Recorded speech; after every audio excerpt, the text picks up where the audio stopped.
성도 여러분, 오늘은 사순절 묵상 7번째 시간입니다. 다소 일정보다 늦어졌지만 오늘 3장 22절에서 36절까지 말씀을 통해서 세례 요한의 최후의 증거에 대해서 함께 나누겠습니다.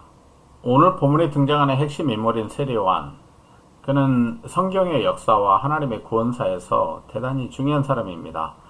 출생의 배경으로 본다면 아론 제사장의 가문, 그 가문의 후손인 사가랴라고 하는 제사장을 아버지로 하고 또 어머니 엘리사벳 둘 사이에서 태어납니다. 그러니까 제사장의 후손인 거죠.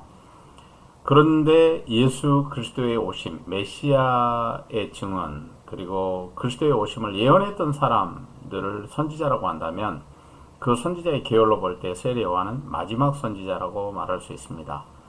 물론 어떤 사람들은 예수님이 왕과 제사장, 선지자라고 하는 이 삼중직분을 가진 분이기 때문에 예수님이 마지막 선지자다 이렇게 말하는 사람도 있지만, 선지자의 원래 하는 일이 하나님의 뜻을 계시하는 거잖아요.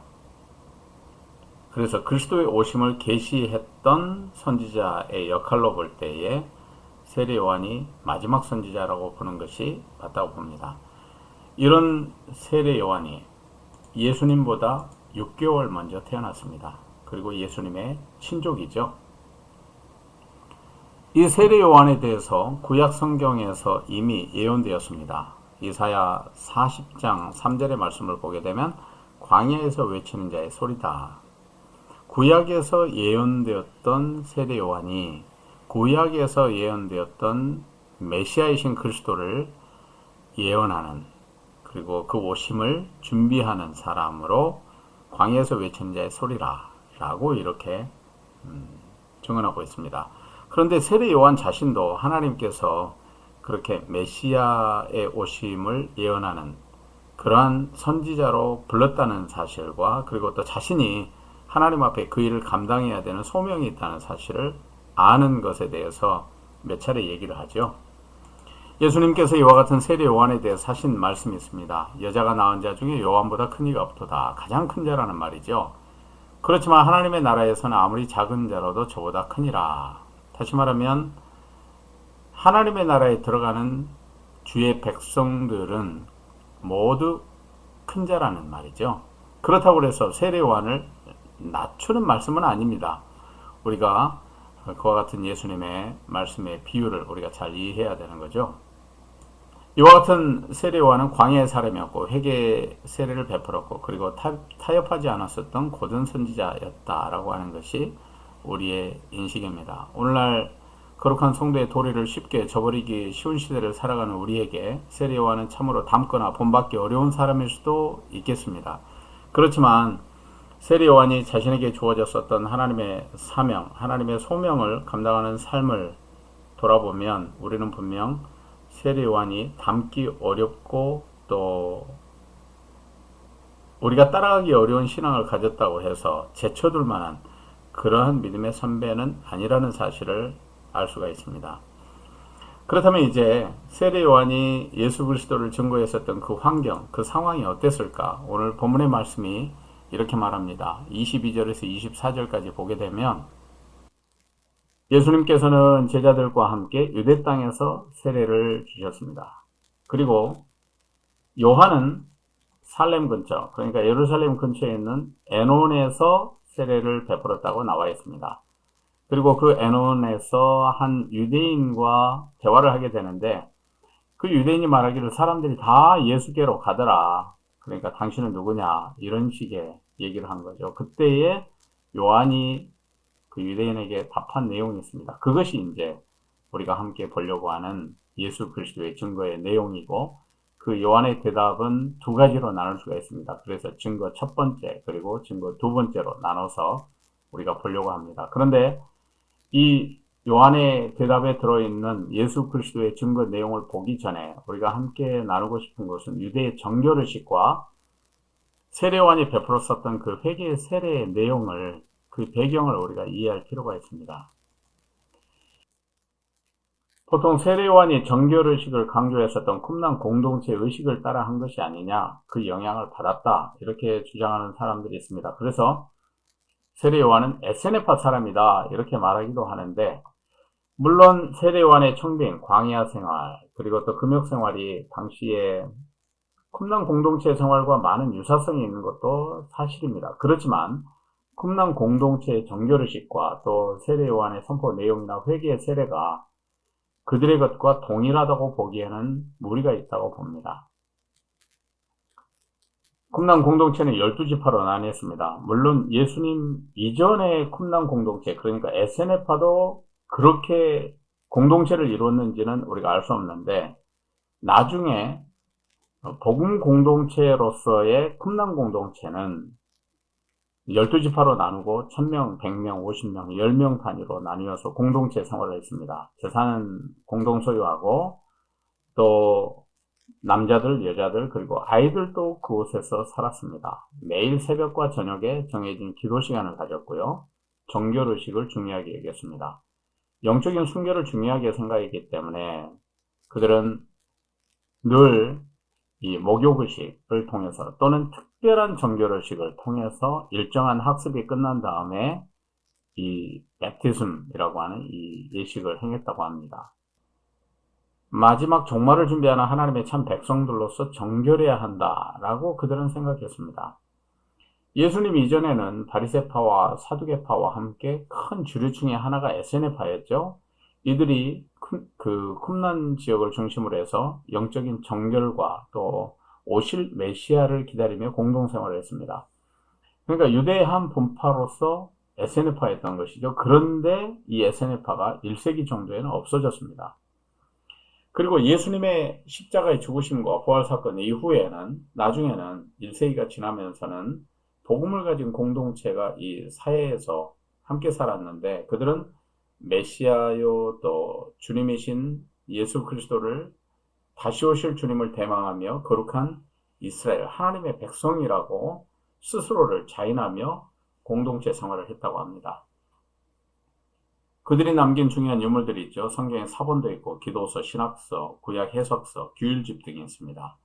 1991년도인가 이 쿰란 공동체의 사해동굴, 그 사해동굴이 발견되어서 네 번째 동굴 그리고 11번째 동굴에서 어마어마한 자료들이 발견이 되었죠. 그래서 세상에 알려지게 되었습니다. 그런데 1세기에 그렇게 쿰란 공동체가 행했었던 정결의식은 사실 에세네파는 주전 한 2세기경부터 시작한 어떤 그 신앙운동인데 그들이 행했었던 이 정결의식은 일반적으로 정통 유대인들에게도 알려져 있었고 그런 유대인들도 행했다는 사실을 우리가 알 수 있습니다. 당연히 바리새인들도 나름대로 그런 정결의식의 전통을 가지고 있었고 일상화되어 있었다는 것이죠. 대신 그 깊은 의미에는 다소 차이가 있었다고 보는 것이 맞을 것 같습니다. 제가 가끔 인용하는 요세푸스라고 하는 사람이 쓴 유대 전쟁사, 거기에서 보게 되면 의식적인 정결은 공동식사에 참여하기 위한 전제 조건이다 이렇게 말합니다.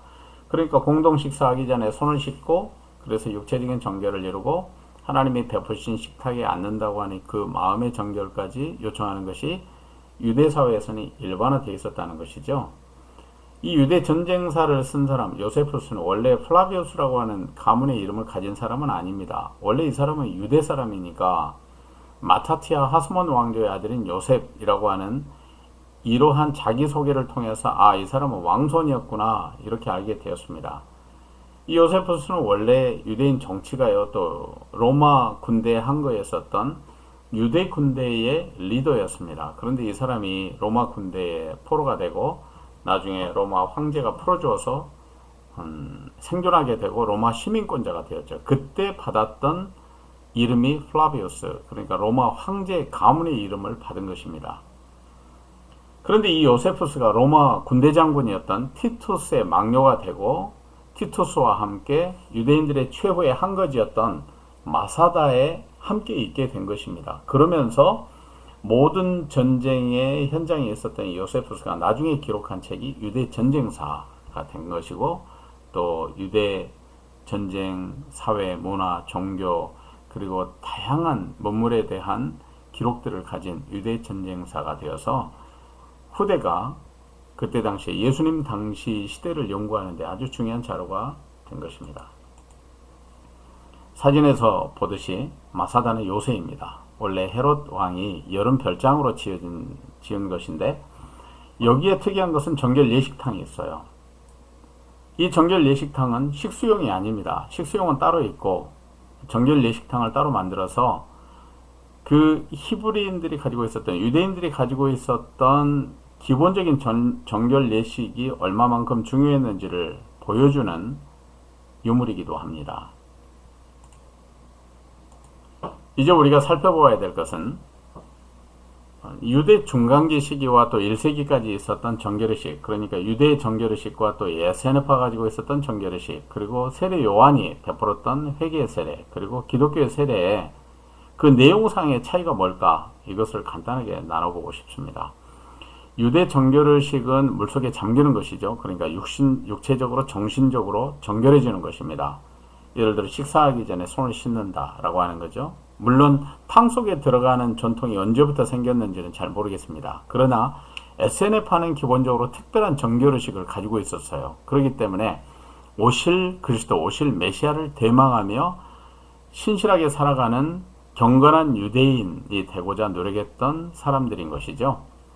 그리고 세례 요한이 베풀었던 회개의 세례, 이것은 물세례입니다. 회심하고 회개하고 제수심을 받는 물세례를 요단강에서 받고, 그리고 물에서 받고 회개한 삶을 삽니다. 그 회개한 삶은 뭐냐면 하나님의 아들이신 그리스도를 기다리는 자가 되는 것이에요. 그리고 그 그리스도를 맞아들이기에 충분한 정결한 하나님의 백성으로 살아가는 것이, 이것이 물세례의 목적입니다. 그러니까 세례 요한의 회개의 세례의 목적인 것이죠. 그런데 우리 기독교의 세례는 어떻습니까? 우리 기독교의 세례는 말 그대로 성령 세례입니다. 주 안에서 주의 이름으로 거듭나면 주와 함께 죽고 다시 사는 세례를 받죠. 침례를 받습니다. 그리고 죄사함을 경험하고 죄사함을 확신하는 구원의 삶을 살아갑니다. 그런데 주와 함께 죽고 다시 사는 이 세례가 성령 세례라고 한다면 또 한편으로 우리에게도 물 세례가 있습니다. 세례 예식에서 물을 사용하기 때문에 그 물 세례가 성령 세례와 같은 시간에 일어나느냐? 그렇지 않을 수도 있어요.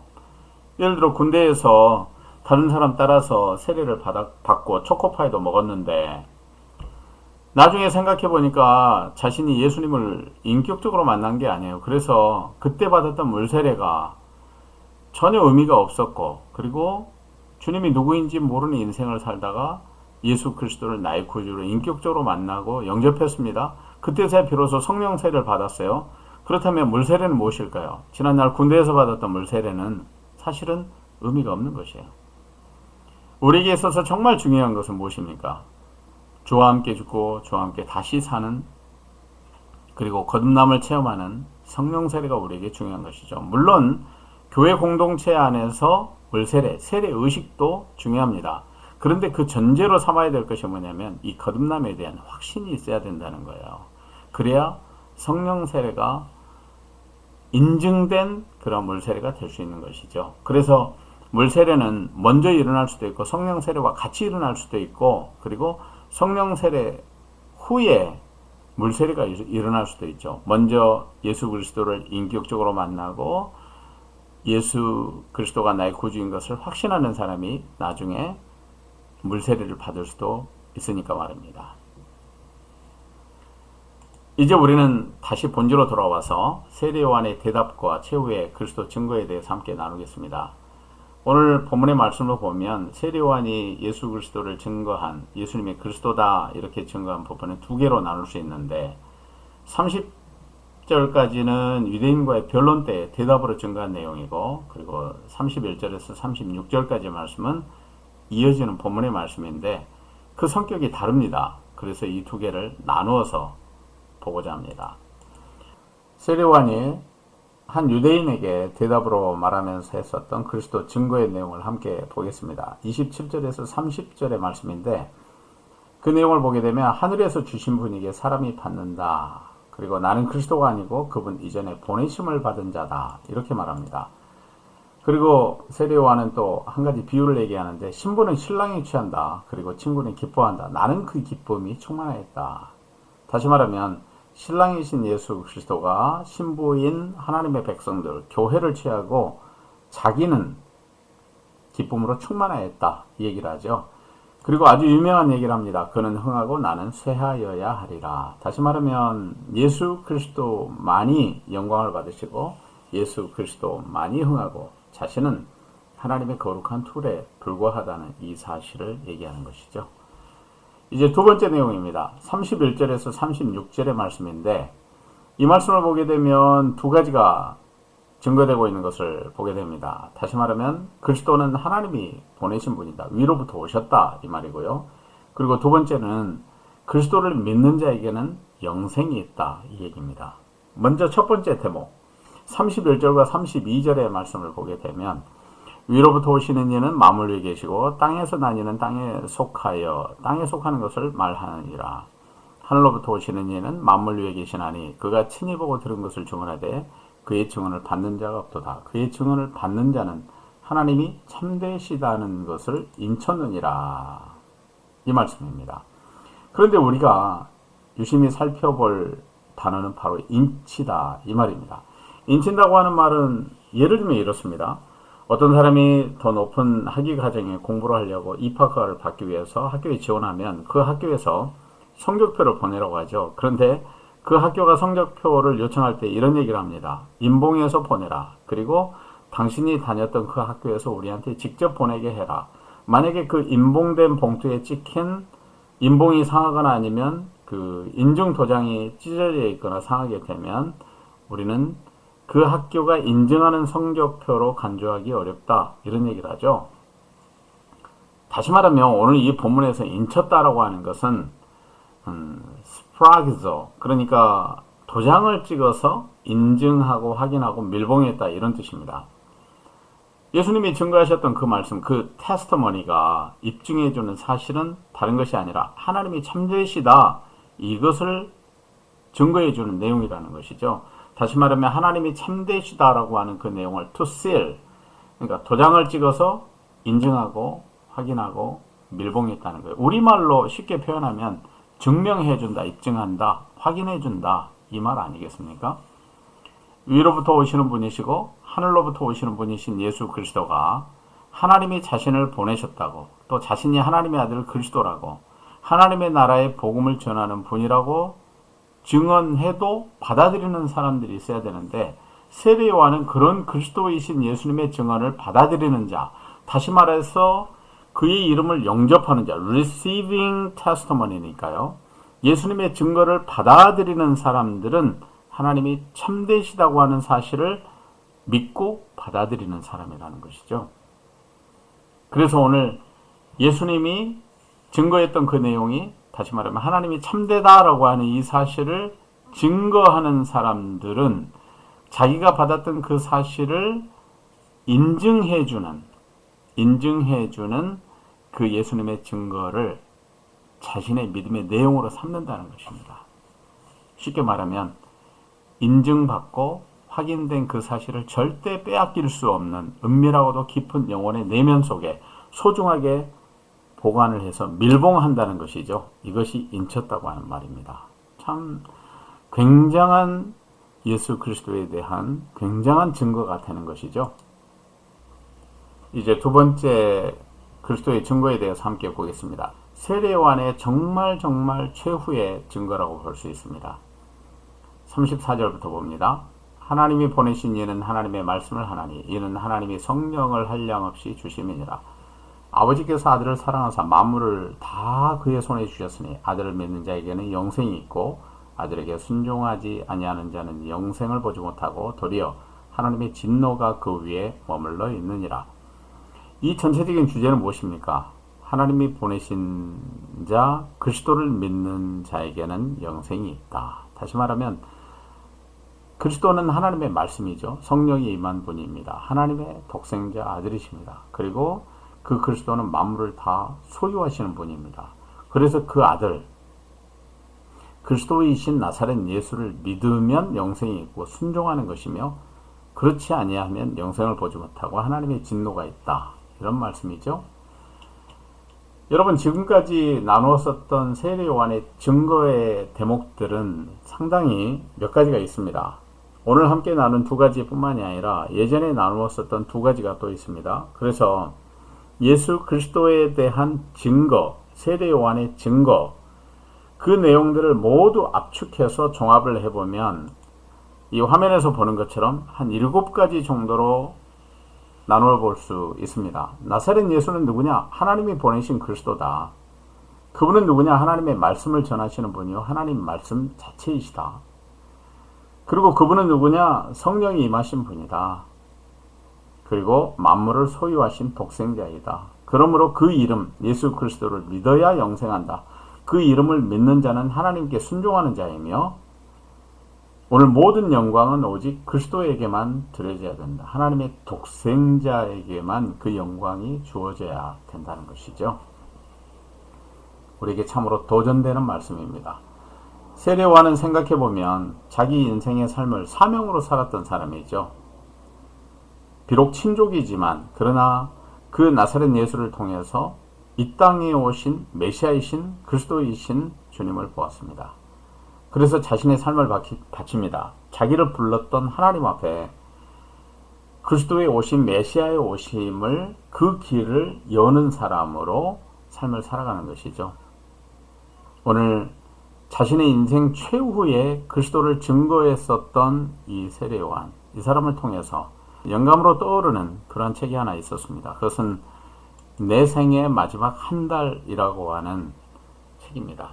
One month to live. 만약에 내가 한 달 살 수 있다고 한다면, 한 달만 살 수 있다고 한다면 내가 무엇을 할 것인가?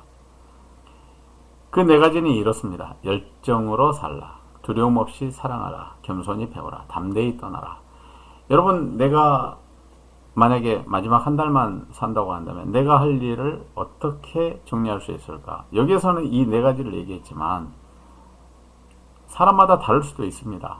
그래서 저는 오늘 세례 요한이 자신의 최후, 인생 최후의 증거로 예수 그리스도를 증거하면서 거기 안에서 하나님의 사명을 감당하는 이 인생을 살았는데, 오늘 우리 자신도 주님 앞에서 마치 생의 마지막을 사는 것처럼 하나님의 사명, 하나님이 내게 주신 소명을 감당하는 삶을 살아가고, 평범한 것 같지만 비범하게 살며, 그리고 일상적인 것 같지만 그러나 하나님이 인도하시는 삶을 살아간다고 한다면 오늘 우리의 삶의 자리에서 가장 소중한 것을 우리가 행할 수 있을 것입니다. 사실은 내일 일은 내일이 걱정할 일이지 내가 걱정할 일이 아니지요. 여호와 이레라고 하는 말, 이레라고 하는 말은 준비하신다, 공급하신다, 하나님이 공급하신다, 하나님이 준비하신다, 이렇게 우리가 배웠습니다. 그런데 하나님의 임재를 뜻한다고 합니다. 어떤 하나님이 준비하신다, 공급하신다 이런 의미가 아니라 이레 자체는 하나님이 함께 하시는 것입니다. 임재하는 것, God's presence, 하나님이 임재하는 거예요.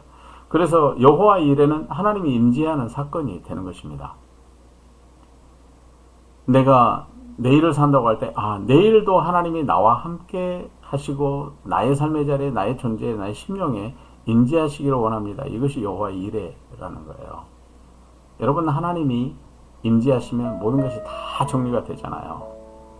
하나님은 준비해 주시는 하나님이고 공급해 주시는 하나님이시기도 하고, 그리고 하나님은 하나님 되셔서 나와 함께 하시는 하나님이니까 여호와 이레, 하나님이 나와 함께 하심으로 모든 것은 다 해결되는 것입니다. 그런데 우리에게는 숙제가 있어요.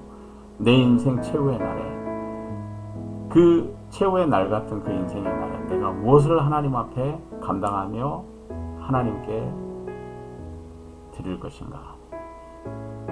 세례 요한은 자신의 삶의 자리에서 사명을 감당함으로 나사렛 예수 그리스도께서 하나님이 보내신 그리스도라고 하는 이 사실을 나타내므로 자신의 삶의 마지막을 살고 있었습니다.